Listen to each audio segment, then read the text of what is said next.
kunnafoni min bɛ di nanzarakan na o bɛna yɛlɛma aw ye todunkan na a bɛna lase aw ma seeru sila maraka faama fɛ sabula kunnafoni sɔrɔbaliya o ye kunnasiri ye. Maraka faama ka journal banbara bɛna lase aw ma ka sababu ɲuman kɛ malizoom.net ye. Maraka faama i bisimila bi kunnafoniw bɛ cogo di? Bi ye juma ye février kalo tile fɔlɔ san 2019 kunnafoni labɛnna fasirijɛkulu ma fɛ a bɛna lase ne Seyidu Sila maraka faama fɛ Morikɛ Tarawele k'ale to suya kɔlɛ la kunnafoni bakurubaw filɛ.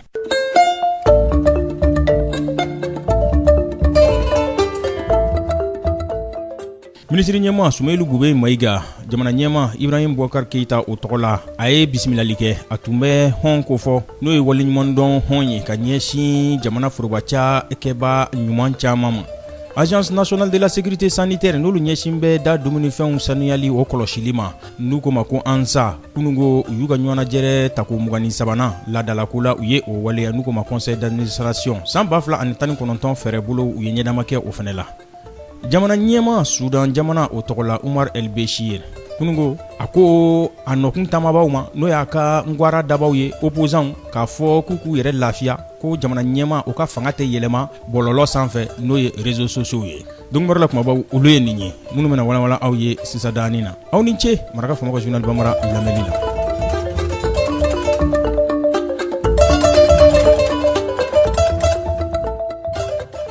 An bɔra k'a fɔ aw ye sisan k'a fɔ minisiri ɲɛma Sumailu Gube Mayiga jamana ɲɛma Ibrahim Boubacar Keita o tɔgɔ la u ye lajalifɛnw ta k'o di jamana foroba baara kɛbaw ma n'u ko ma ko distinction honorifique o ye waleɲuman dɔn penpen ye k'o taara u disi la k'a fɔ u ye mun kɛ jamana ye jamana bɛ o bonyamasegin kɛ u ye a kɛnɛ kan minisiri ɲɛma Sumailu Gube Mayiga a ye foli ta ka ɲɛsin ni maajɔlen minnu ma minnu bɛ ka baara kɛ jamana ye k'a fɔ disilatara min ditɔ fulu ma a bɛ fɔ olu ma grade de commandeur ani officier de l'ordre national o de bonyamasegin jataraw tara k'o d'u ma a y'a f'u ye aw lajara waleya minnu kosɔn a y'aw jija ka dɔ fara olu kan aw ka baara kɛ jamana ye minnu ye bonya in sɔrɔ olu ka kumalasela Abu So ale ye foli ni tanni ta ka ɲɛsin u lajaliba ninnu ma n'o ye minisiri ɲɛma ani jamana ɲɛma ye k'u waleɲuman dɔn k'a fɔ u na dɔ fara u ka cɛsiriw ka jamana ye.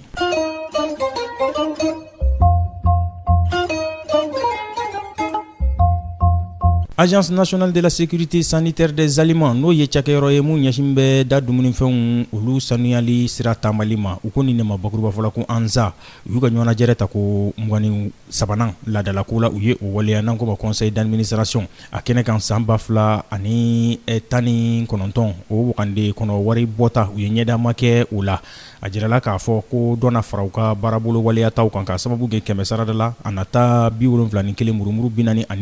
bɔɲango la a baara dayɛlɛ a kɛra conseil technique o ɲɛna ministère de la santé de l'hygiène publique o tɔgɔ la docteur Sekou Dambele ni ɲɔgɔnnajɛrɛ ta ko 23nan in a y'a to u ye ɲɛdama kɛ u ye baarabolo minnu kɛ ka tɛmɛ u ye bolonɔbila sɛbɛn minnu kɛ n'u ko ma procès verbal ɲɔgɔnnajɛrɛ ta ko 22nan o senfɛ u ka ɲɛdama kɛ o la ka tila ka sɔn o baara waleya taw ma minnu kɛra ɲɔgɔnnajɛrɛ ta ko 22nan o kɛnɛ kan de ka tila k'u ka baara kuraw k'olu jateminɛ ani baara minnu waleyara ka ɲɛnama kɛ o bɛɛ lajɛlen na a jirala k'a fɔ tɔrɔmɔɲɔ minnu bɛna bɔ san 2019 ANSA o tɔgɔ la o bɛ t'i jɔ CFA wari a miliyari 1,400,000 a n'a kunkanfɛn caman 100 sarada la 71 murumuru 42 o bɛ bɛn o de ma.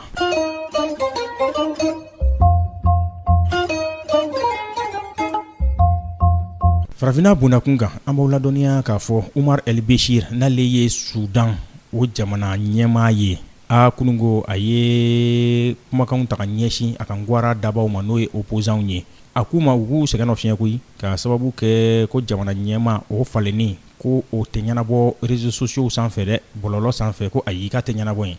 k'u yɛrɛ sɛgɛnnafiɲɛ ka sababu kɛ ale kɔni kɛlen don k'i ta kɛ sisikuru de filili ye a ka ngwara dabaw ka taamakɛlaw kan o de kosɔn sa Sudan polisilakaw yɛrɛ olu ye a jira k'a fɔ ko taama minnu kɛra ko maa caman joginna a sen fɛ wa kulu dɔ sigira sen kan n'o ye dɔgɔtɔrɔlakaw ye minnu ni olu bɛ dɛmɛɲɔgɔnya ta ka ɲɛsin maa joginnen ninnu ma olu ye a jira k'a fɔ maa 15 baɲango ko olu joginna den ta ni maa 3 bɛ o la o kɛra mugukuru olu kirintɔ fɛ wa maa 3 bɛ yen k'olu ka joginni da ka jugun kosɛbɛ.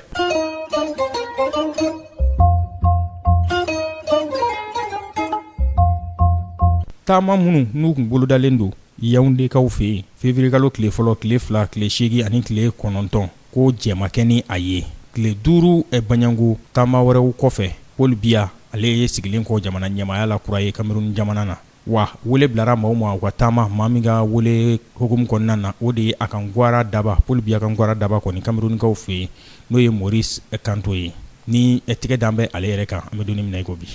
nin bɛ dan sigi bi laseliw la min labɛnna fasiri jɛkulu maaw fɛ k'a lase a balimakɛ Seydou Sila maraka fama fɛ Morikɛ Tarawele k'ale to suya kɔlɛ la ni Ala m'an ka jɔnya jɔ an na ntɛnɛndon an na ɲɔgɔn sɔrɔ yan ka kunnafoni kuraw k'olu lase aw ma n'a b'a fɛ ka segin ka maraka fama ka journal Bambara lamɛn a bɛ taa malizoom.net ale sanfɛ www.malizoom.net an na maraka fama ka journal Bambara ka kunnafoni jataraw a n'a ka laselibaw an n'a bɛɛ lajɛlen ye an bɛ dɔgɔkun kunfori la ɲɛnajɛ ale ka kan ka janto yɛrɛ la o fana kɔrɔ ko ka ɲi dɛ jamana yɛrɛ bɛ bolo min kan sisan an k'an janto an yɛrɛ la